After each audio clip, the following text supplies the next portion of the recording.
الحمد لله رب العالمين، والصلاة والسلام على سيدنا محمد وآله وصحبه أجمعين. أما بعد، فقد قال الله تبارك وتعالى في القرآن الكريم: إنا فتحنا لك فتحا مبينا. صدق الله العلي العظيم. السلام عليكم ورحمة الله وبركاته. கண்ணியத்திற்குரிய கணவன்களே, பெரியோர்களே, அல்லாஹ்வின் நல்லடியார்களே, அல்லாஹ்வின் பேரருளால் நாம் பெற்ற இந்த புனிதமான ரமலான் மாதத்தில் மிக முக்கியமான ஒரு கட்டத்தை நாம் அடைந்திருக்கின்றோம். கடைசி 10 என்பது மிக முக்கியமான, நாம் அதில் கவனம் செலுத்தி அக்கறையோடு அமல் செய்ய வேண்டிய தருணம் இது. அல்லாஹ்வின் தூதர் ஸல்லல்லாஹு அலைஹி வஸல்லம் அவர்களின் கடைசி 10 அடைந்துவிட்டால் தன்னுடைய கீழாடையை இறுக்கமாக கட்டிக்கொள்வார்கள். அதாவது ஒரு வேலையை செய்வதாக இருந்தால், மும்முரமாக ஒரு வேலையை செய்வதாக இருந்தால் என்ன செய்வோம்? லுங்கியை நல்லா இருக்க கட்டிக்கிட்டு இறங்குற மாதிரி ரசூலுல்லாஹி ஸல்லல்லாஹு அலைஹி வஸல்லம் அவர்கள் அமல் செய்வதில் முழுமையாக ஈடுபடுவார்கள். முஸ்லிம் ஷரீஃபில் வருகிறது: மாலா யஜ்தஹிது ஃபில் அஷ்ரில் அவாகிரி மாலா யஜ்தஹிது ஃபி கைரி. ரமலானுடைய முந்திய 2 10 முயற்சிக்காத அளவு கடைசி 10 முயற்சி செய்வார்கள் என்று வருகிறது. இந்த கடைசி 10ற்கு நபி ஸல்லல்லாஹு அலைஹி வஸல்லம் அவர்கள் மிகுந்த முக்கியத்துவம் கொடுப்பதற்கு இன்னொரு காரணம், கடைசி 10 தான் அல்லாஹ் தஆலா லைலத்துல் கத்ர் இரவு என்ற 1000 மாதங்களை விட சிறந்த அந்த இரவை அல்லாஹ் தஆலா இந்த கடைசி 10 தான் வைத்திருக்கிறார். அந்த லைலத்துல் கத்ரை அடைவதற்காக வேண்டிதான் நபி ஸல்லல்லாஹு அலைஹி வஸல்லம் அவர்கள் இஅ்திகாஃப் இருப்பவர்களாகவும் இருந்தார்கள். இஅ்திகாஃப் என்பது ஒரு மிகச்சிறந்த அமல். உண்மையில் இஅ்திகாஃப் இருக்கக்கூடியவர்கள் மிகப்பெரிய பாக்கியவான்கள். அல்லாஹ் தஆலா அவர்களுக்கு கொடுத்த மிகப்பெரிய அருள். அல்லாஹ்வின் தூதர் ஸல்லல்லாஹு அலைஹி வஸல்லம் அவர்கள் நபியாக ஆகுவதற்கு முன்பிருந்தே ஒரு அமலை செய்தார்கள் என்றால் அது இஅ்திகாஃப் என்ற அமல். ஹிரா குகையில் நபி ஸல்லல்லாஹு அலைஹி வஸல்லம் அவர்கள் இஅ்திகாஃப் இருப்பார்கள்.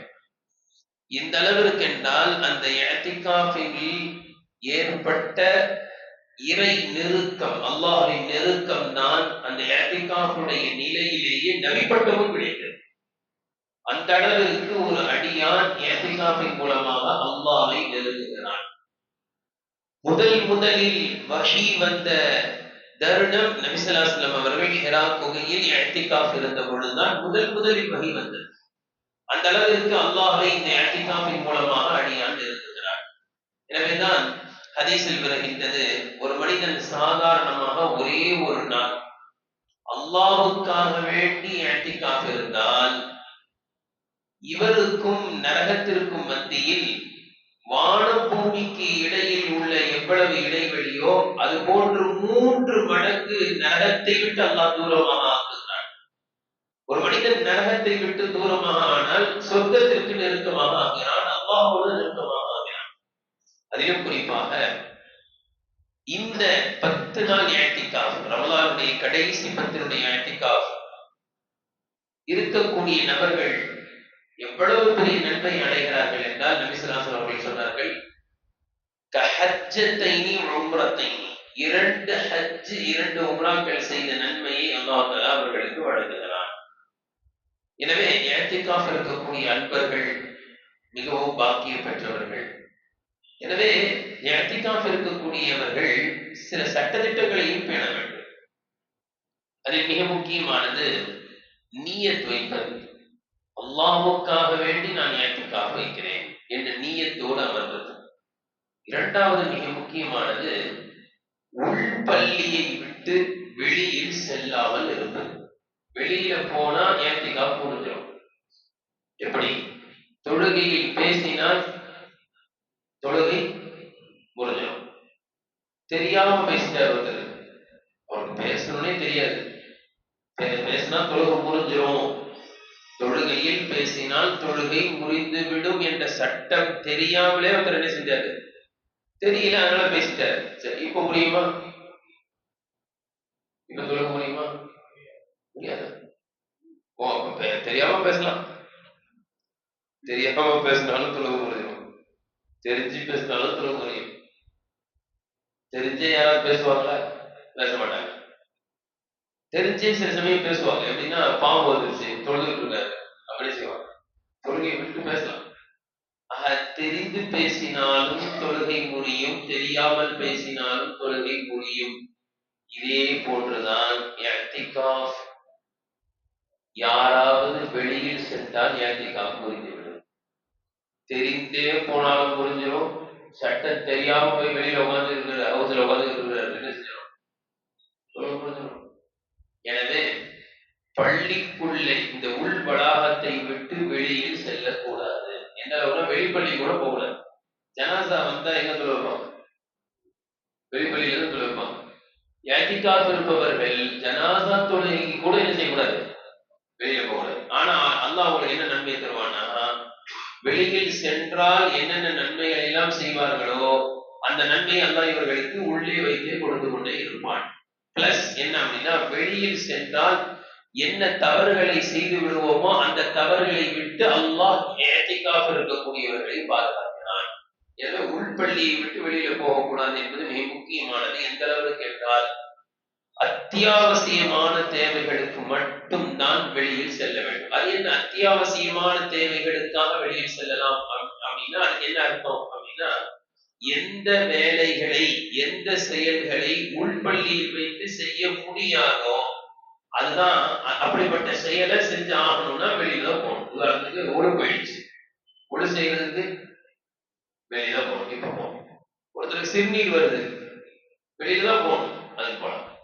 வளர்ந்தரம் கழிப்பதற்கு, சிறுநீர் கழிப்பதற்கு வெளியில போகணும். சாப்பிடுறதுக்கு உள்பள்ளியில வச்சு சாப்பிடலாமா சாப்பிடக்கூடாதா? சாப்பிடலாம். அப்ப சாப்பிடுறதுக்கு வெளியில போகக்கூடாது.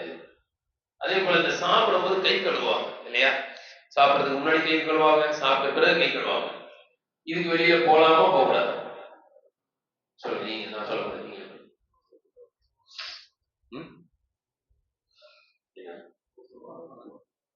போலாமா? அவ்வளவுதான், எல்லாரும் கலெக்டர் வேண்டியதான். நான் ஒரு விஷயம், அடிப்படையாக ஒரு விஷயம் சொல்றேன். எந்த வேலையை உள்பள்ளியில வச்சு செய்ய முடியுமோ அதை உள்பள்ளியில வச்சுதான் என்ன செய்யணும், செய்யணும். கை கழுவுறதுக்கு ஒரு சின்ன டப்பு வச்சு என்ன செய்யலாம். சில சில விருந்தினர்கள் வருவாங்க, கை கழுவுறதுக்கு என்ன செய்வாங்க தெரியுங்களா, இந்த வாஷ் மிஷினை காப்பாங்க, அங்க போய் கை கழுவிட்டு வந்துருக்கணும். சில பேரை உட்கார வச்சு என்ன செய்வாங்க, ஒரு சின்ன டப்பு வச்சு ஊத்துவாங்க, அவர் உட்கார்ந்த இடத்துல கை கழுவுறது. இப்ப இந்த சாப்பிட்ட பிறகு கை கழுவுவது, சாப்பிடறதுக்கு முன்னாடி கை கழுவுறது என்ன செய்ய முடியும், உள்பள்ளியில வச்சு செய்ய முடியும். இந்த விலைக்கு சார் சொல்றது. அப்ப அதுக்காக வேண்டி என்ன செய்யக்கூடாது, வெளியில போகக்கூடாது.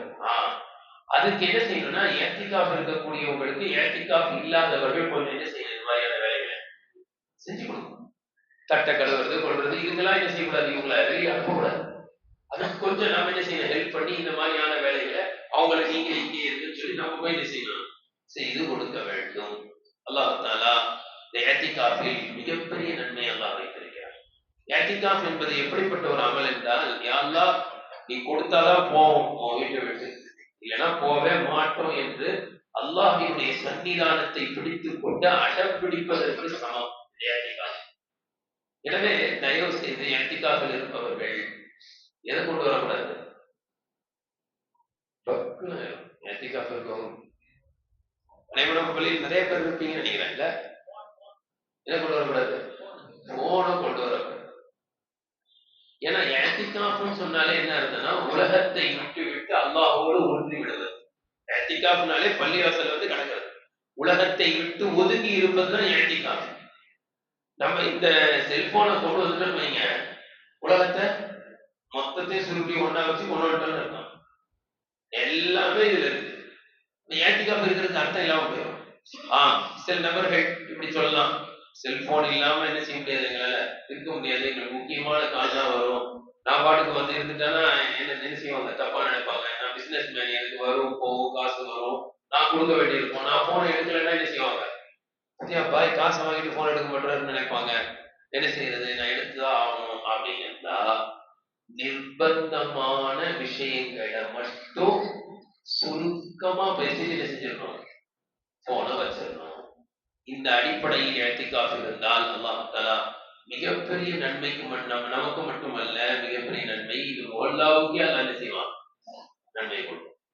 அதனாலதான் ஒவ்வொரு பள்ளியிலும் இஅ்திகாஃப் இருக்கிறார்கள். இது இஅ்திகாஃப் இருக்கக்கூடிய அன்பர்கள் கவனிக்க வேண்டிய சில விஷயங்கள். கணியத்திற்குரியவர்களே, இன்று ஓதப்படவிருக்கின்ற மிக முக்கியமான சூறாக்களில் ஒன்று சூரத்துல் ஃபத்ஹ்.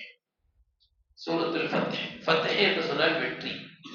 அல்லாஹ் தஆலா வெற்றி என்பதை ஃபத்ஹ் மக்கா அப்படின்னு சொல்லுவாங்க. அது ஃபத்ஹ்னு சொல்லியே சொல்லுவாங்க, மக்கா வெற்றி அடைந்தது அப்படின்னு சொல்லுவாங்க. ஆனால் அல்லாஹ் தஆலா இந்த வசனத்துல மிகப்பெரிய வெற்றியை நபியே உங்களுக்கு நாம் வழங்கினோம் என்று சொல்கிறான். எப்ப சொல்றான் அப்படின்னா, உதைபியா உடன்படிக்கையை முடிச்சுட்டு வரும்போது சொல்றான். இந்த ஆயத்தை தான் இறங்குது. இந்த ஆயத்திற்கு விளக்கம் கொடுக்கக்கூடியவர்கள் மகத்தான வெற்றியை நபியே உங்களுக்கு நாம் வழங்கி இருக்கின்றோம் என்று அல்லாஹ் சொல்வது ஃபத்ஹ் மக்காவை குறிக்கும் என்று சில நபர்கள். சில பேர் என்ன சொல்றாங்க, ஃபத்ஹ் மக்காலா இல்ல, இது உதைபியா உடன்படிக்கை தான் வெற்றி அல்லாஹ் சொல்றான். ஏன்னா இந்த உதைபியா உடன்படிக்கை தான் மக்கா வெற்றி அடைவதற்கு கூட காரணமாக அமைந்தது. பல வெற்றிகளை அல்லாஹ் தஆலா எதில் வச்சிருந்தான், உதைபியா உடன்படிக்கையை வைத்தான். இதுதான் மகத்தான வெற்றி. அந்த ஹுதைபியா உடன்படிக்கையை முடிச்சுட்டு வரும்போது இந்த சூரா இறங்குது. நமக்கெல்லாம் தெரியும் ஹுதைபியா உடன்படிக்கை எவ்வளவு ஒரு சோகமான உடன்படிக்கை. சஹாபாக்கள்லாம் ரொம்ப கவலையாக ஆனார்கள். அப்படிப்பட்ட ஒரு உடன்படிக்கை. காரணம், அல்லாஹ்வின் தூதர் ஸல்லல்லாஹு அலைஹி வஸல்லம் அவர்கள் ஹிஜ்ரி 6ஆம் ஆண்டு, ஹிஜ்ரி 6, ஹிஜ்ரி 7 அப்படின்னு சொன்னா என்ன அர்த்தம், மக்காவிலிருந்து மக்காவை விட்டு விட்டு சொந்த ஊர் மக்கா, பிறந்து வளர்ந்த ஊர் மக்கா, காபத்துல்லாவை சுத்தி சுத்தி வந்தவர்கள், ஜம்சம் தண்ணிய டக்கு டக்குன்னு எடுத்து குடிச்சவங்க, அதெல்லாம் விட்டுட்டு வந்து 6 வருஷம் ஆச்சுன்னு இருக்கும். ஹிஜ்ரி 6ஆம் ஆண்டு அல்லாஹ்வின் தூதர் ஸல்லல்லாஹு அலைஹி வஸல்லம் ஒரு கனவு பார்க்கறாங்க. ரசூலுல்லாஹ் கனவு பார்த்தா உடனே மறுநாள் காலையில என்ன செய்வாங்க, மக்களுக்கு மத்தியில ஃபஜர் தொழுது சொல்லிடுவாங்க. காரணம், நபி அவர்கள் பார்க்கின்ற கனவும் அல்லாஹ்வின் புறத்தில் இருந்து வரக்கூடிய கனவு. நாம பார்க்கிற கனவு மாதிரி கிடையாது. அல்லாஹ் வஹியது. நாமும் அல்லாஹ்வுடைய நாட்டத்தோடு தான் பார்க்கிறோம். ஆனால் நாம் பார்க்கின்ற கனவு அது உறுதியானது அல்ல. ஆனால் நபி அவர்கள் பார்க்கக்கூடிய கனவு உறுதியான கனவு. என்ன கனவு பார்க்கறாங்க, ரொம்ப அமைதியா போய் தவாஃப் செஞ்சுட்டு உம்ரா செஞ்சுட்டு மொட்டை அடிச்சுட்டு திருப்பி ரிட்டர்ன் வர மாதிரி கனவு.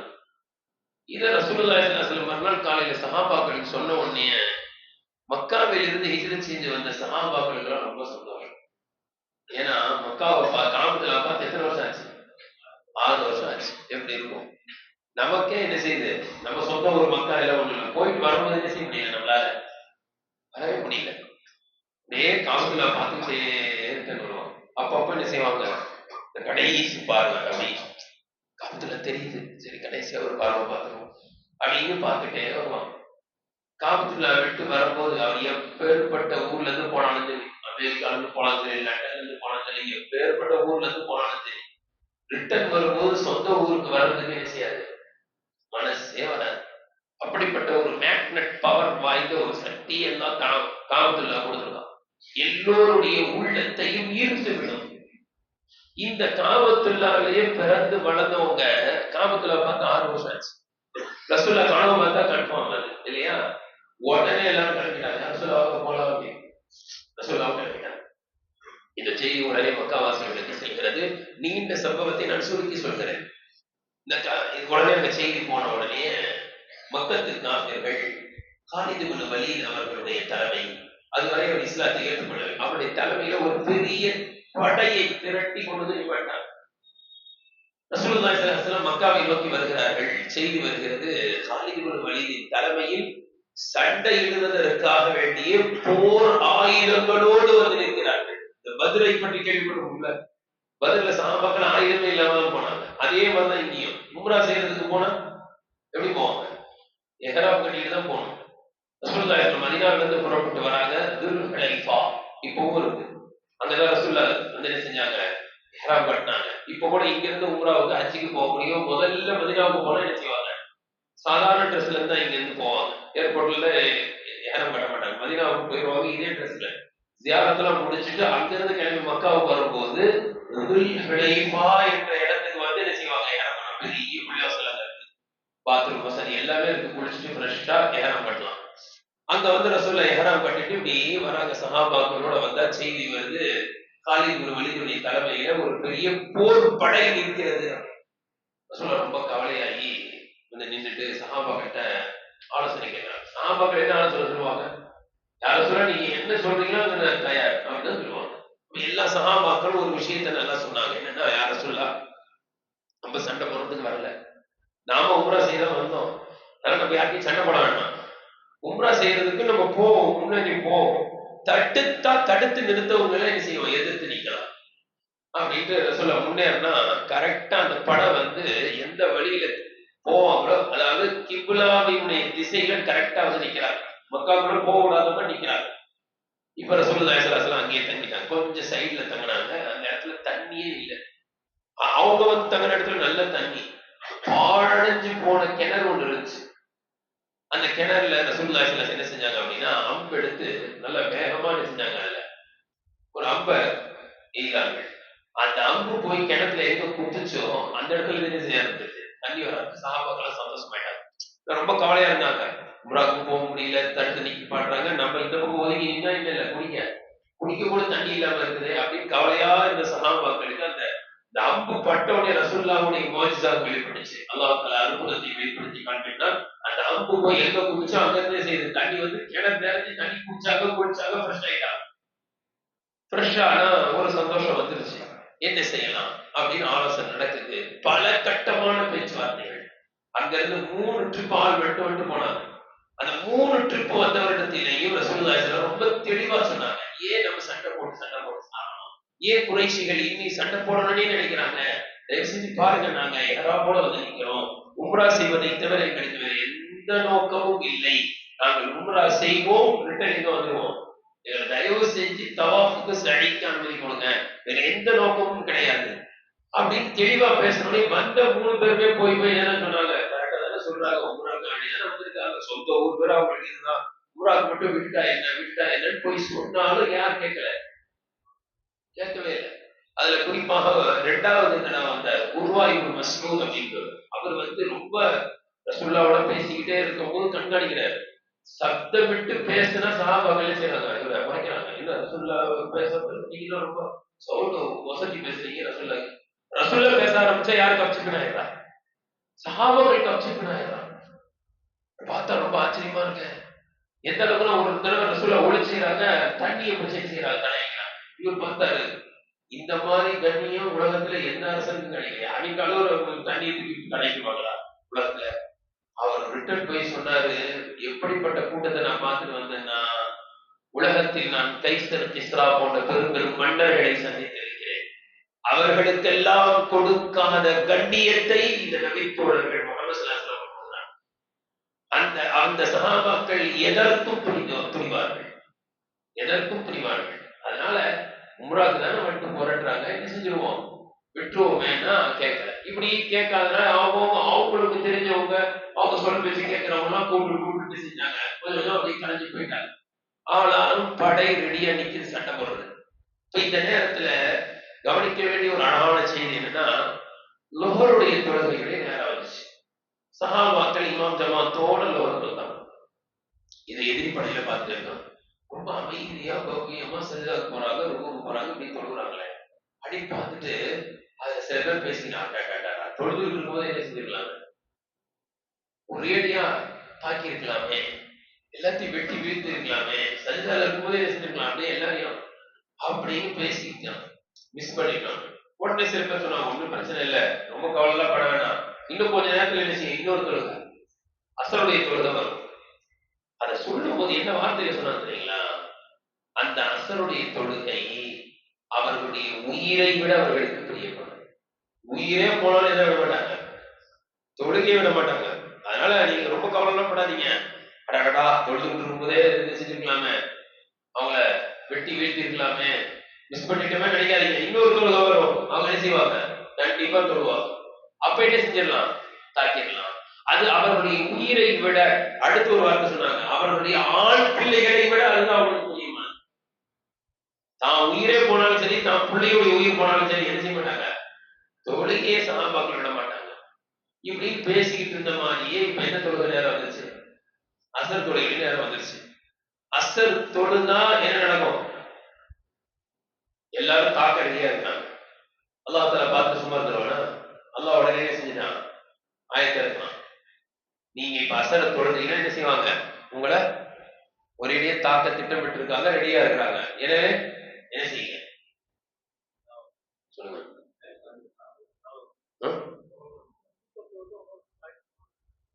அசர் தொழுதா தாக்குவாங்க, அதனால என்ன செய்யுங்க,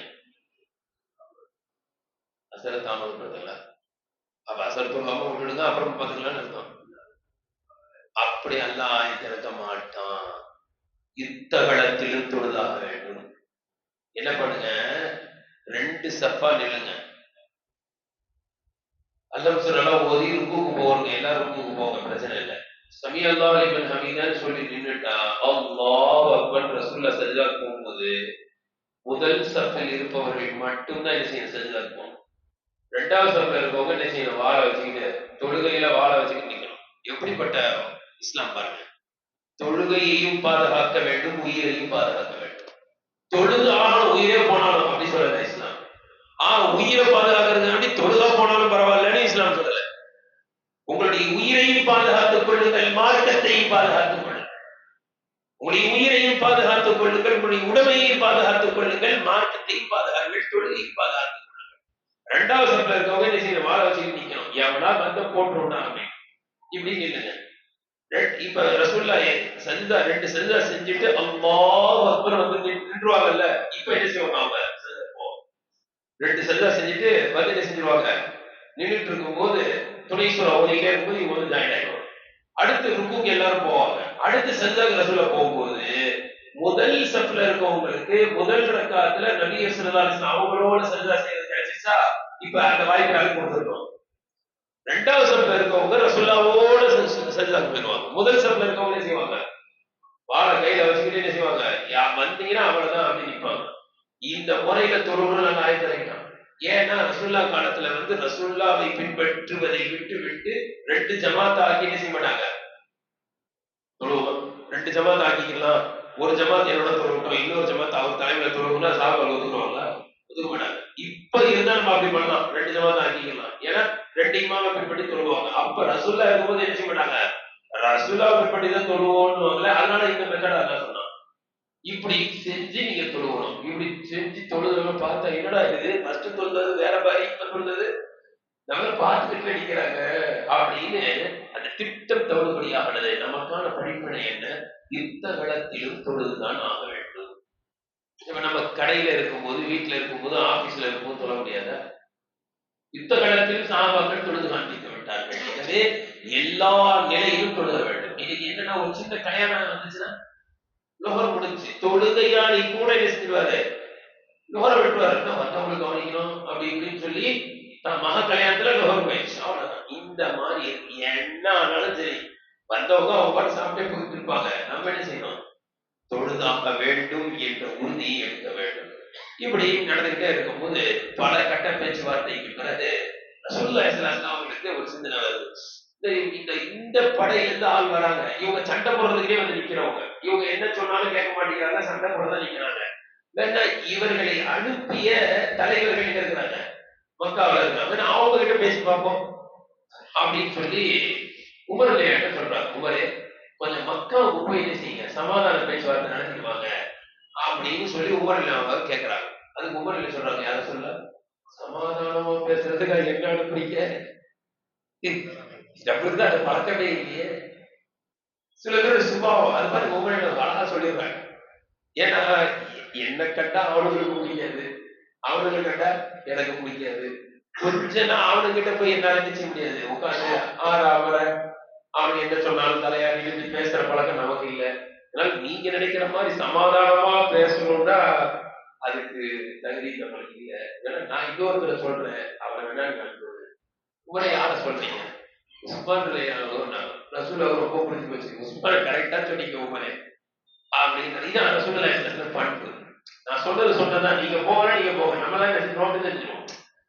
என்ன நான் சொன்னதை கேளு, போனா போ, சும்மா திருப்பிலாம் பேசாதன்னு. ரசூல்லா உடனே ஏற்றுக்கிட்டு கரெக்டா சொன்னீங்க, உஸ்மான் அனுப்பலாம் அப்படின்னு சொல்லி உஸ்மான் பார்த்தீங்கன்னா அனுப்புறாங்க. அனுப்பி வச்சா சொன்ன மாதிரி அங்க வரவேற்பு. உஸ்மானை பார்த்தோன்னே எல்லாரும் வரவேற்கிறாங்க. வாங்க அப்படின்றாங்க எல்லாமே. எந்த அளவுக்கு சொன்னா ரசூலுல்லாஹி ஸல்லல்லாஹு அலைஹி வஸல்லம் அவர்களுக்கு சஹாபாக்களுக்கு உம்ரா செய்வதற்கு அனுமதி கேட்டுதான் யார் போறா? உஸ்மான் போறான். எல்லா தலைவர்களும் சொல்றாங்க, உஸ்மானை நீங்க வந்துட்டீங்க, என்ன செஞ்சிருங்க? ஏன்னா காபத்துல போனா என்ன செய்யணும்? தவாப் செய்யணும். நீங்க தவாப் செய்யுங்க, நீங்க உம்ரா செய்யுங்க, செஞ்சுட்டு போங்கன்றாங்க. உஸ்மான் என்ன சொன்னாங்க, இது வரைக்கும் என்னுடைய ஹபீப் ஸல்லல்லாஹு அலைஹி வஸல்லம் அனுமதி நீங்க தர மாட்டீங்க, அது வரைக்கும் நான் தவாப் செய்ய மாட்டேன்.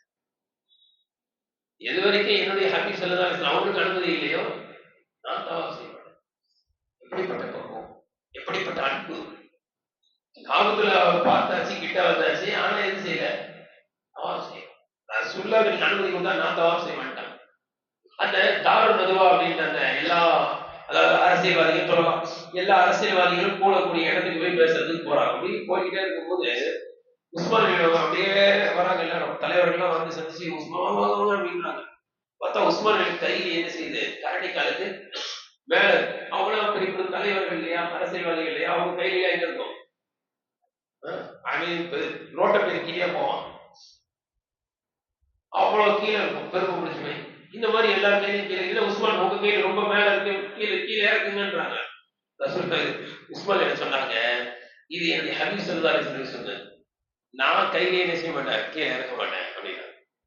இன்னைக்கு பாருங்க, எல்லா ஃபேண்ட்டும் சரி எல்லாரும் கீழே தான் வராசு. ஒரு காலம் இருந்துச்சு, சின்ன பசங்க யாராவது கீழே இருந்துச்சுன்னா பெரியவங்க திட்டுவாங்க, என்ன கையில கட்ட கையில மேல தூக்கு, என்ன பேண்ட் போட்டிருக்க பெருக்கி மேல தூக்கணும். இன்னைக்கு சொல்றதுக்கே ஆள் இல்லை. ஏன்னா சொல்றதுக்கு ஆள் இல்லை, அவர் பேண்ட கீழே இருக்கு, அவர் கையிலே கீழே இருக்கு. அபூபக்கர் பயந்தாங்க. அபூபக்கர் வந்து இடுப்பு கிடையாது, ரொம்ப ஒல்லியா இருப்பாங்க, இடுப்புல நிக்காது அவங்களுக்கு, ரொம்ப ஒல்லி. அவங்க பயந்தாங்கன்னு வருது. யாரும் சொல்லா எனக்கு இடுப்பு ரொம்ப மெலிசா இருக்கு, தூக்கி கட்டினா என்ன செய்ய மாட்டேங்குது, வலிக்கு போயிருது அப்படின்னா. ரசூலுல்லாஹ் அவங்களுக்கு மட்டும் வலிக்கு போயிருந்தா சரின்ட்டாங்க. சில பேர் இந்த அதிசை வச்சுக்கிட்டு அபூபக்கர் அனுப்பி கொடுத்தாங்க, எருமகடமா இருக்கான், அவங்க கொடுத்தா அவனுக்கு கையில கீழே வச்சுக்கிட்டு. அபூபக்கர் எனக்கும் ஒல்லியா இருந்தாங்க, இடுப்பு மெலிசா இருந்தது, பயந்து போய் கேட்டாங்கன்னா இவரு வாட்டு தட்டமா உருட்ட கட்டமா இருந்துகிட்டு கையில என்ன செய்யுது, கீழே போகுது. அதனால ரொம்ப பெரிய படிப்பினை அதற்கு உஸ்மான் ரலியல்லாஹு எந்த அளவுக்குன்னா, அதற்கு உமர் ரலியல்லாஹு படுத்த படுக்கையில இருக்காங்க. நினைவுக்கு வருகின்ற காலத்துல சொல்கிறேன், இதுக்கும் உதவியும் சம்பந்தம் இல்லை, ஆனாலும் சொல்கிறேன், உமர் ரலியல்லாஹு படுத்த படுக்கையில இருக்கிறாங்க. எப்படி படுத்த படுக்கையில இருக்கிறாங்க அப்படின்னா, ஃபஜர் தொழு வச்சுக்கிட்டு இருக்கும்போது கத்தில குத்திட்டு வயிற்று கிழிச்சிட்டாங்க. வயிற்றை கிழிச்சா எந்த அளவுக்குன்னா, பால் குடிச்சா உடனே என்ன செய்யுது, வெளியில வந்துருது. இப்படி படுத்திருக்காங்க. இப்படி படுத்துட்டு இருந்தா மரண படுக்கை. எல்லாரும் வந்து பார்க்க வருவாங்களா இல்லையா? பார்க்க வரவங்க என்ன செய்வாங்க, இன்னும் உருவு போல உயிரோட தான் இருக்கிறாங்க. மயக்கம் வருது தெரியுது, மயக்கம் வருது தெரியுது. எல்லாரும் உமர் வந்து அழுகுறாங்க, உமரே உங்களை மாதிரி ஆட்சியாளர் கிடைப்பாங்களா, உங்களை மாதிரி வீரர் கிடைப்பாங்களா, உங்களை மாதிரி ஒரு ஆள் கிடைப்பாங்களா, அமீர் முஃமினீன் அப்படின்னு சொல்லி புகழ்றாங்க. எல்லாரும் என்ன செய்வாங்க. இப்படி ஒரு வாலிபர் வந்தாரு, இதே மாதிரி உமர் புகழ்ந்துக்கிட்டே இருந்தாரு. நீங்க உங்களை மாதிரி வருமா, ரொம்ப கவலையா இருக்கிறனே அப்படின்னு சொல்லிட்டு இருந்தாரு. உமர் அப்படியே அவன் கையில கீழே இருக்கு, கையில மேல தூங்கணும். அந்த நேரத்திலேயே என்ன சொன்னாங்க, நம்மள யாராவது நம்மளை புகழ்ந்தா அவளதான் அப்படியே மயங்கிடும். உமர்ல சொன்னாங்க, இவா கையில முதல்ல மேல தூக்கணும். படுத்த படுகையில மயக்கத்துல இருக்கிறாங்க, ஒருத்தர் புகழ்றாரு தன்னை, அதெல்லாம் காதல வாங்கல, அவன் கையில கீழே இருக்கு, எழுந்து கையை மேல தூக்குனாங்க. ஆனா இன்னைக்கு ரொம்ப அசால்ட்டா போச்சு, இதை தவறவே நினைக்காத ஒரு காலமா போச்சு. அல்லாஹ் பாதுகாப்பானாங்க. கணியத்துக்குரிய உஸ்மான் போறாங்க. போன இந்த நேரத்துல என்ன பண்ணாங்க அப்படின்னா, ஒரு 50 பேரை குழுவை கொண்ட ஒரு சின்ன குழுவை ரசூலுல்லாஹி ஸல்லல்லாஹு அலைஹி வஸல்லம் கொலை செய்வதற்குனே அனுப்பிச்சு வச்சாங்க. அதை முஹம்மது இப்னு மஸ்லமா என்ற சஹாபி அவங்க அதை கண்டறிஞ்சு அந்த 50 பேரை புடிச்சிட்டாங்க. அந்த 50 பேரை சுத்தி வளைச்சு புடிச்சிட்டாங்க. புடிச்சு ரசூலுல்லாஹ் கிட்ட கைதியை பதிவு பண்ணிட்டாங்க. இந்த செய்தி அங்க போயிடுச்சு. போன உடனே உஸ்மான் அவங்க கூட கொஞ்சம் பேர் போனாங்க பாதுகாப்புக்கு. அது ஒரு 10 பேர் கிட்ட அங்க 50 பேரை பிடிச்சதுனால இங்க யார பிடிச்சாங்க? உஸ்மானிலே கூட இவங்க பிடிச்சி அரெஸ்ட் பண்ணிட்டாங்க. அரெஸ்ட் பண்ண செய்தி, பிடிச்சு வச்ச செய்தி ரசூலுல்லாஹ்க்கு எப்படி போயிடுச்சு தெரியுங்களா? உஸ்மானிலே கொல்லப்பட்டாங்க போயிடுச்சு. போனவங்க ரசூல் கவலையாயிட்டாங்க. ஒரு சமாதானமா பேசுறதுக்கு ஒரு சாந்தமான ஒரு நல்ல மனிதர், அமைதியான மனிதர் அனுப்பிச்சு வச்சா இடப்பட்டாங்களா கொல்லப்பட்டாங்களா அப்படின்னு சொல்லி ஒரு வதந்தி மாதிரி உண்டான செய்தி தான். இதனால ரசூல கவலையாயி அது வரைக்கும் சமாதானம் பேசிக்கிட்டு இருந்த ரசூல்லா உஸ்மான் கொல்லப்பட்டாங்கன்னு செய்தி வந்த உடனே என்ன செஞ்சாங்க? எல்லா சகாபாக்களையும் ஒரு மரத்தை நீங்க உட்கார வச்சு, ஆயுதங்களே இல்லாமல் வந்தாலும் நாம் என்ன செய்ய எதிர்த்து போராட வேண்டும், ஏன் உஸ்மான் கொல்லப்பட்டாங்க அப்படின்னு ஒரு பையத்துவாங்க. அந்த பையத்துக்கு பேர் தான் பையத்தே ரிதுவான். அந்த பையத்துக்கு பேர் என்னது? அதுதான் பையத்தே ரிதுவான். ரிதுவான் என்ன அர்த்தம் அப்படின்னா பொருந்தி கொண்ட பையத், உடன்படிக்கை. ஏன் அப்படின்னா இந்த ஆயத்துல இந்த சூழல் தான் வருது, லக்கது ரதியல்லாஹு அப்படின்னு வரும். அனில் முஃமினீன இதி யுபாயிஊனக தஹ்த ஷஜரத். அந்த மரத்துக்கு அடியில் இருந்து நபியவர்கள் உடன்படிக்கை செய்தார்களே, அந்த சஹாபாக்களை எல்லாம் அல்லாஹ் பொருந்தி கொண்டார். எந்த அளவுக்கு நான் பதில் சஹாபாக்களுக்கு என்ன அந்தஸ்தோ அதே அந்தஸ்து யாருக்கு இருக்கு? இந்த பையத்தை ரிதுவான்ல கலந்து கொண்டவங்களுக்கு இருக்கு. அப்ப அல்லாஹ் தஆலா இந்த ஆயத்துல அதுதான் பையத்தை ரிதுவான். எல்லாத்தையும் ஒப்பந்தம். கடைசியா ரசூல் எடுத்து செஞ்சாங்க, தன்னுடைய கையை எடுத்து இந்த கையை வச்சு, இது உஸ்மானுடைய கை, உஸ்மான் இங்க இல்ல, உஸ்மான் ரலியல்லாஹு சார்பா நானே உடன்படிக்கை செய்யறேன். இந்த சிறப்பு யாருக்கு மட்டும்தான்? தன் கையை ரசூலுல்லாஹ் தன்னுடைய கையை உஸ்மானுடைய கையினாங்க. இந்த சிறப்பு உஸ்மான் இப்படி பையத் செஞ்ச உடனே எல்லாத்தையும் பையத் வாங்கினோடனே இந்த செய்தி யாருக்கு போயிடுச்சு? எதிரி படையில இருந்து எல்லாரும் போனோடனே அது வரைக்கும் சமாதானத்துக்கு வராதவன் இப்போ பயந்துட்டான். அப்படிதான் செய்தானுங்க. பயம் வந்தவனே என்ன செய்வான்? சமாதானத்துக்கு நாங்கள் தயார், எப்பொழுது வேண்டுமானாலும் ஈரான் வரலாம், அந்த மாதிரி சமாதானத்துக்கு தயாரான உடனே சுகை அப்படின்றவரை சமாதான பேச்சுக்கு அனுப்பிக்கிறாங்க. அது வரைக்கும் அவர் முஸ்லீம் அல்ல, பிறகு முஸ்லீம் ஆயிட்டார். அந்த சுகை 4 விஷயங்கள் சொல்றாரு, சுருக்கமா சொல்றாரு. ஒன்று, பாருங்க சமாதானமா போயிடலாம், ஆனா ஒண்ணே ஒண்ணு, நாங்க கட்டன் டைட்டா ஒரு விஷயத்த சொல்றோம், இந்த வருஷம் நீங்க உங்களை செய்ய வரக்கூடாது, அடுத்த வருஷம் வாங்க என்ன செஞ்சிடறோம், விட்டுடுறோம். ரசூலுல்லாஹ் ஒதுக்கிட்டாங்க. ஏன் ஒதுக்கிட்டாங்கன்னு ஒரு காரணம் இருக்கு. என்னன்னா ரசூலுல்லாஹ் கஸ்வா என்ற அந்த ஒட்டகத்தை அது உட்கார்ந்துச்சு, உட்கார்ந்து எழுப்பி போவடி ரசூலுல்லாஹ் விளங்கிட்டாங்க, அல்லாஹ்வுடைய உத்தரவு அப்படின்னு விளங்கிட்டதால ஏத்துக்கிட்டாங்க. ரெண்டாவது, 10 ஆண்டு என்ன செய்யக்கூடாது, யுத்தம் செய்யக்கூடாது. ரசூலுல்லாஹ் சொன்னாங்க, ஒதுக்கிட்டாங்க. 10 ஆண்டு அமைதியா இருக்கும், அல்ஹம்துலில்லாஹ் அமைதி தான் எங்களுக்கு வேணும், ஒதுக்கிட்டாங்க. மூணாவது, இது கொஞ்சம் முஸ்லிம்களுக்கு பிடிக்கல. என்னன்னா முஸ்லிம்கள் யாராவது எங்க கிட்ட வந்தா அனுப்ப மாட்டோம், ஆனா எங்க ஆள் உங்ககிட்ட வந்தா அனுப்பிடணும் அப்படின்ற ஒப்பந்தம். இது கொஞ்சம் கசப்பா இருந்துச்சு, இருந்தாலும் ஒத்துக்கிட்டாங்க. நாலாவது ஒப்பந்தம் என்ன அப்படின்னா, யாராவது முஸ்லிம்களுடைய ஒப்பந்தக்காரராக இங்க இருந்து அங்க போனா அனுப்ப மாட்டான்னு சொன்னாங்க. அது குறைஷியர்கள் இங்க வந்துட்டா அனுப்ப மாட்டோம், ஆனா எங்க கிட்ட இருந்து குறைஷி உங்ககிட்ட வந்தா அனுப்பிச்சிடணும், முஸ்லீமாய் வந்தா கூட அனுப்பிச்சிடணும். ஆனா பொதுவா பல கோத்திரங்கள், அந்த கோத்திரங்கள் யாரெல்லாம் முஸ்லீம்களோட ஒப்பந்தத்துல இணையமோ இணையலாம், முஸ்லீம் ஆகிறது இல்லை. அதுக்கு அர்த்தம் முஸ்லீம் இல்லாமலே இருப்பாங்க, ஒப்பந்தத்துல இணைச்சிருவாங்க, இணைக்கலாம். எங்க கிட்ட யாரெல்லாம் வந்து இணையன்னு நினைக்கிறாங்களோ அவங்க இணைச்சிக்கலாம். ரசூலுல்லாஹ் ரொம்ப சந்தோஷப்பட்டு ஓகேட்டாங்க. ஏன்னா இந்த அமைதியான காலத்துல ரசூலுல்லாஹோட சேர்றதுக்கு நிறைய வாய்ப்பு இருக்கு அப்படின்னு எல்லாமே போட்டு இந்த ஒப்பந்தத்தை தான் அல்லாஹ் சொல்றான் வெற்றின்றான். ஆனா சஹாபாக்களுக்கு பிடிக்கல. ஏன் தெரியுங்களா? ரசூலுல்லாஹ் என்ன சொல்லி கூட்டு வந்தாங்க? உம்ரா செய்யணும்னு சொல்லி கூட்டு வந்தாங்க. எல்லாருக்கும் சங்கடம். சொல்லி நினைச்சு பாருங்க, உம்ராக்கு ஹராம்லாம் கட்டி மக்காக்கு பக்கத்துல போயிட்டு அப்படியே ரிட்டர்ன் வந்தாங்க இருக்கும். இப்ப அப்படிதான் திடீர்னு ஃபிளைட் ரிட்டர்ன் வந்துருதுன்றாங்க, பார்த்தும் போக வேண்டியது. அப்படி மனசு கஷ்டம், ஒத்துக்கிற முடியல. அதற்கு உமர் ரொம்ப கஷ்டமாயிட்டாங்க.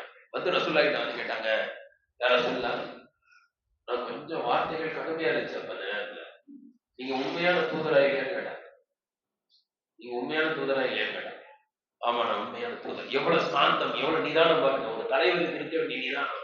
இன்னைக்கு யாராவது தொண்டர் ஒரு கேள்வி கேட்டா டென்ஷன் ஆயிடுது, உடனே சண்டை, வாடா என்னடா என்னையா கேள்வி கேட்டா என்ன, எவ்வளவு நிதானம் பாருங்க ரசூலுல்லாஹ்வுக்கு. உமர்ல கேட்கிறாங்க, நீங்க உண்மையான தூதரா இல்லையா? ஆமா நான் உண்மையான தூதர் தான், அல்லாஹ்வின் அடியாராகவும் அல்லாஹ்வின் தூதராகவும் நான் இருக்கிறேன். நீங்க என்ன சொல்லி கொண்டு வந்தீங்க? உம்ராவுக்கு போறோம், கனவுல பார்த்தா சொன்னீங்களா இல்லையா? ஆமா நான் சொன்னேன்தான். அப்ப என்னதுக்கு போல ரிட்டர்ன் போலான்னு சொல்றீங்க? உமரே நான் சொன்னேன்தான், ஆனா இப்பவே உம்ரா செய்வோம்னு சொல்லல, சொல்லிட்டு ரொம்ப அழகா சொன்னாங்க, உமரே கவலைப்படாதீங்க, இன்ஷா அல்லாஹ் கண்டிப்பா ஒரு நாள் வரும், நீங்க காபத்துல்லாஹை தவாப் செய்வீர்கள் உமரே, அவசரப்படாதீங்க. அவ்வளவுதான். அடுத்தவங்க உடல்ல உமரல யார சொல்ல, இவங்களோட சண்டை போட்டு நாம மூத்தா போனா சொர்க்கத்துக்கு தான் போவோம். ஆமா, சொர்க்கம் தான் போவோம். அவனுக்கு செத்த நரக்கு தான் போவானுங்க. ஆமா, அப்படிலாம் இருக்கு. என்னத்துக்கு நம்ம கோழையா திரும்பி போகணும் என்ற கேள்வி ரசூலுல்லாஹி ஸல்லல்லாஹு அலைஹி வஸல்லம் அப்போ ஒரே பதில் தான், உமரே நான் அல்லாஹ்வின் தூதராக இருக்கிறேன், அல்லாஹ் நம்மை கைவிட மாட்டான். அவ்வளவுதான் பதில். இதோட நிறுத்தல. உமர் இல்ல, என்ன தெரியுமா செஞ்சாங்க, போய் அபூபக்கர் இதே மாதிரி கேள்வி, உண்மையான தூதரா இல்லையான்னு கேட்கிறாங்க. நான் வளர்ந்து சென்னை எங்க வாடா, என்னடா என்கிட்ட கேட்டது, என்னை பத்தி என்ன செய்யற, அங்க போய் பேசுற, இங்க போய் என்ன வாரிங்க, என்ன ஊருக்குள்ள போய் அப்படிலாம் சண்டை போடும். ரசூலுல்லாஹ் எதுவுமே சொல்லல. இந்த சாந்தி, இந்த நிதானம் நம்ம கிட்ட வந்துருச்சுன்னு வைங்க, வாழ்க்கையில எந்த பிரச்சனையுமே இல்லை, எப்பேற்பட்ட பிரச்சனையும் சமாளிச்சிடலாம். இன்னைக்கு என்ன செய்யறா, நிதானம், சமாதானம், இதை சில பேர் கோடைத்தனம் நினைக்கிறாங்க. அதுலயும் குறிப்பா கொஞ்சம் செல்வாக்குல இருந்துட்டாங்கன்னா அவங்களுக்கு இந்த இறங்கி வர்றதுக்கு என்ன செய்யறது இல்லை, மனசு வர்றதே இல்லை. எப்பேற்பட்ட நஷ்டம், உயிரே போனாலும் சண்டை போட முடியுமா, எவ்வளவு பெரிய இழப்பு வந்தாலும் சரி சண்டை போட நிற்கிறது. ஒரு சாமி வந்து கேட்டாங்களா இல்லையா, யாரும் சொல்ல எனக்கு உபதேசம் செய்யுங்க, கோவப்படாதீங்க. யாரும் சொல்ல வேற ஏதாவது உதவி செய்யுங்க, கோவப்படாதீங்க. யாரும் சொல்ல வேற ஏதாவது உதவி செய்யுங்க, கோவம். இன்னைக்கு ஒருத்தர் கோவப்படுறாங்க, சொல்ல 3 தடவை சொன்னாங்க கோவப்படாதீங்கன்னு சொல்லிட்டு, இன்னொரு ஏங்க டென்ஷன் ஆகி கோவப்பட, இன்னும் டென்ஷன் ஆயிடுவேன். அந்த சாமி 3 தடவை சொன்னாங்க. 3 தடவை கேட்டு அப்புறமா அவர் சொல்றாரு, சொல்ல என்னை பார்த்து 3 தடவை கோவப்படாதீங்கன்னாங்க. நான் அப்புறமா தான் சிந்திச்சேன், என்னுடைய வாழ்க்கையில் இழந்ததெல்லாம் என்னுடைய கோபத்தினால் தான். எத்தனை பேர் கோபத்தினால அழகான மனைவியை இழந்துடுறாங்க, எத்தனை பேர் கோபத்தினால நல்ல வேலைங்க, மேனேஜர் லேசா திட்டிருப்பாரு, கொஞ்சம் பொறுத்து இருந்தா முடிஞ்சு போயிருக்கும், போயா நீ சாவியை போட்டு வட்டேன். இந்த கோபத்துல நல்ல வேலை போயிடும், அப்புறம் 4 மாசம் வேலை இல்லாம லோரா நடைய வேண்டிய கோபம். நிதானம் அவசியம். தலைவர் ரசூலுல்லாஹி ஸல்லல்லாஹு அலைஹி வஸல்லம் பார்த்து கேட்டாங்களா, என்ன என்னையே எதிர்த்து பேசுறீங்களா, நான் யாரு அப்படி கேட்கலையே, கேட்கிற உரிமை இருக்கு. என்ன உமரே என்னையே எதிர்த்து பேசுறீங்க, நான் அல்லாஹ்வின் தூதரா இருக்கேன், என்கிட்ட திருப்பி பேசுறீங்களா, என்கிட்ட திருப்பி பேசுற உங்க நிலைமை என்ன ஆகுது, எதுவுமே கேட்கல. இதுதான் ஒரு தலைவருக்கு இருக்க வேண்டிய பண்பு. கேள்வி வரதான் செய்யும், எதிர்த்து 4 பேர் கேள்வி கேட்கதான் செய்வாங்க. அதற்கெல்லாம் டென்ஷன் ஆனா தலைமைத்துவத்திற்கு அர்த்தமே கிடையாது. நிதானம், சமாதானம் எப்பொழுதும் மிக அவசியம். ரசூலுல்லாஹ் அமைதியா இருந்தாங்க. அல்லாஹ் ஆயத்திறக்குனா, இதுதான் மகத்தான வெற்றி. இதை வச்சு அல்லாஹ் பல மன்னர்களுக்கு இதாக்கி கொடுத்தான். ரசூலுல்லாஹ் அமைதியா இருந்ததுனால லெட்டர் எல்லாம் போட ஒப்பந்தம் 10 வருஷம் ஒப்பந்தம் போட்டதுனால இந்த இடத்திலேயே இந்த ஒப்பந்தம் பேசுறதுக்கு நிறைய பேர் ரசூலுல்லாஹ் கிட்ட வந்து பார்த்துட்டு போனாங்க. ரசூலுல்லாஹ் அக்லாக் தெரிஞ்சு மனசு மாறிச்சு. யாரெல்லாம் ஒப்பந்தம் பேசுறதுக்கு வந்தாலும் அவ்வளவு முஸ்லிம் ஆயிட்டாங்க. ரசூலுல்லாஹ்வுடைய சஹாபாக்கள் நடைமுறையை பார்க்கறதுக்கு அவகாசம் கிடைச்சு மிகப்பெரிய வெற்றி அல்லாஹ் தந்தார். உமர் என்ன சொல்றாங்க, நான் இன்னைக்கு பேசுற பேச்ச நினைச்சு என் வாழ்க்கை ஃபுல்லா இருந்தேன், அன்னைக்கு நான் பேசியிருக்க கூடாது, இவ்வளவு பெரிய தப்பு பண்ணிட்டேன் அப்படி எப்பெல்லாம் எனக்கு ஞாபகம் வருமோ அப்பெல்லாம் நான் தான தர்மம் செய்வேன், அடிமைகள் உரிமை இருந்தேன், எல்லா இடத்துல அழுது நேசிக்கும் மன்னிப்பு கேட்பேன் என்பதாக அதற்கு உமரில் வாழ்நாள் ஃபுல்லா ஞாபகம் வந்தாலே அழுகிறோம், ஞாபகம் வந்தாலே தான தர்மம் செய்வாங்களாம் என்ற வாழ்க்கை வரலாற்றை எல்லாம் பார்க்கிறோம். அல்லாஹ் தஆலா எவ்வளவு அழகான படிப்பினைகளை வைத்திருக்கின்றார். அல்லாஹ் தஆலா நம்முடைய வாழ்க்கையிலும் சில நேரங்களில் நிதானம் அவசியம், பொறுமை அவசியம், இறங்கி கொஞ்சம் போகணும். குறிப்பாக சொந்த பந்தத்தினத்தில் என்ன செய்யணும், இறங்கி போகணும். அதை கோழைத்தனமாக நினைக்க கூடாது. அதுதான் வாழ்க்கையின் வெற்றி. அல்லாஹ் தஆலா நம்முடைய வாழ்க்கையில் நிதானத்தை கடைபிடிக்கக்கூடியவர்களாக அல்லாஹ் நம்மை செய்வானாக. சுப்ஹானல்லாஹி வ பிஹம்திஹி சுப்ஹானல்லாஹி வ பிஹம்திஹி சுப்ஹானக்கல்லாஹும்ம வ பிஹம்திஹி